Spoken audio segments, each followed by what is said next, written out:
আমি যখন ভেলোরে যাই তখন আমাকে কলকাতা থেকে চেন্নাই যাওয়ার জন্য ফ্লাইট নিতে হয়েছিল।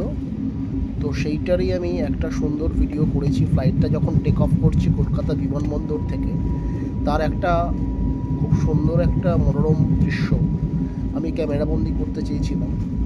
তো আমার সিট ছিল একদম জানলার পাশেই, উইন্ডো সিট। তো সেখান থেকে বসে আমি খুব সুন্দরভাবে ভিডিওটি করেছি। আমার খুব ভালো লাগে এটা নিয়ে। আমার ষষ্ঠবার বিমান ভ্রমণ। দেশের বিভিন্ন প্রান্তে আমি ঘুরে বেড়াই, আমি খুব ভ্রমণ পিপাসু মানুষ। তো যাই হোক, এইবারে আমাকে ভেলোরে কিছু ব্যক্তিগত চিকিৎসার কারণে যেতে হয়েছিল। সেই কারণে কলকাতা থেকে চেন্নাই হয়ে আমি ভেলোর যাব বাই কার। তো কলকাতা থেকে ভেলোর চেন্নাই যাওয়ার পথে আমার এই ফ্লাইটটা ছিল দুপুর 2:10 ইন্ডিগো ইন্ডিগো এয়ারলাইন্সের। তো দেখুন আপনারা, খুব সুন্দরভাবে ভিডিওটি আমি ক্যাপচার করেছি। ওপর থেকে আমাদের কলকাতা শহরটা কি সুন্দরভাবে দেখা যাচ্ছে।